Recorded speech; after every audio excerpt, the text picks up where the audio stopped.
Hello, welcome to my channel. My name is Kira and today I'm going to be showing you how to crochet a magic ring. This is a great video for beginners, and please feel free to rewind, pause, speed up, or slow down the video as needed. Let's go ahead and get started.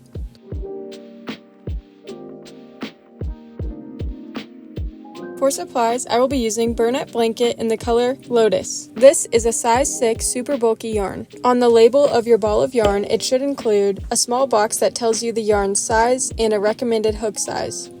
I will be using a 5mm hook as that is what works best for me. So now I'm going to show you how to make a magic ring. And a magic ring is typically used to start projects that work in rounds. So you're working around in a circle rather than back and forth in rows. So I have my yarn here in my hand, and my cut end is to the right.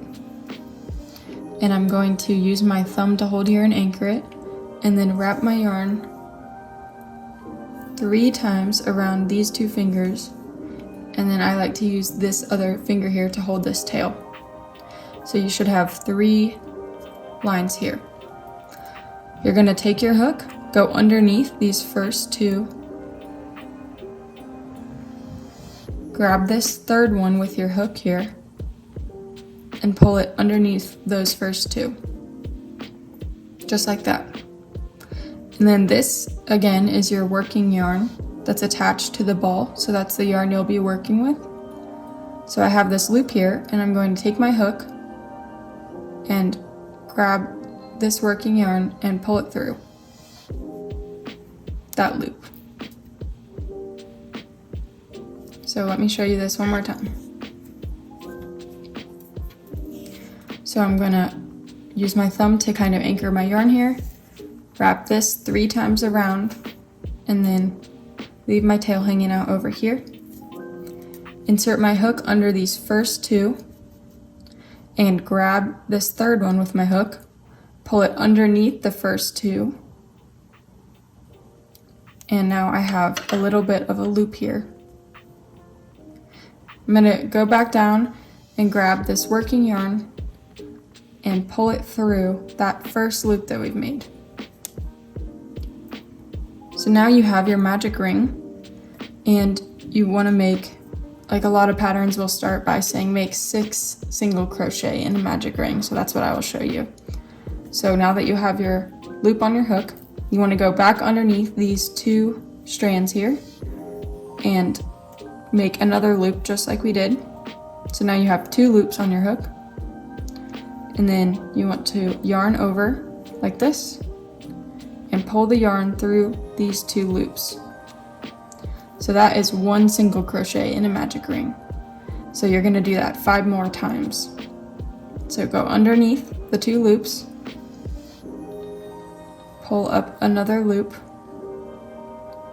and then pull a loop through those 2 loops. So now that's 2 single crochet in a magic ring. And I'm going to do that until I have 6. So there's 3, 4, 5, and 6.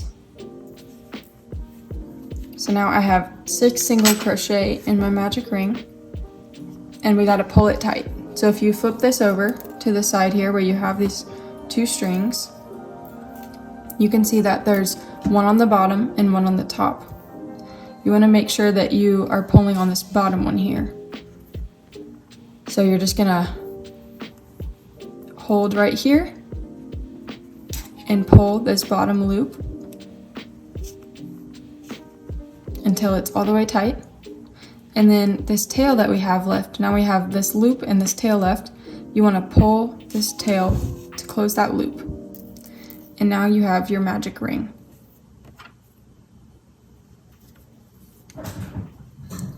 I'm also going to show you what to do next after you've made your magic ring. So I'm going to count my stitches. I know it's a little bit hard to see, but I have 1, 2, 3, 4, 5, and 6 stitches on this magic ring. I like to put my stitch marker in the last stitch of every round, rather than the first stitch. That's just my preference. So I have my stitch marker here, and I know that when I get back to my stitch marker, that's the last stitch I need to do to have gone all the way around one time. So next, we're gonna just make a row of single crochet around, just so I can show you. So I'm gonna insert my hook into the first stitch that's next up here. Yarn over. So you wanna yarn over your hook after you've inserted it into your stitch and pull a loop up. And now you have 2 loops on your hook. And then you want to yarn over again and pull through both those 2 loops. So that's 1 single crochet. I hope you enjoyed this tutorial. Thank you so much for watching.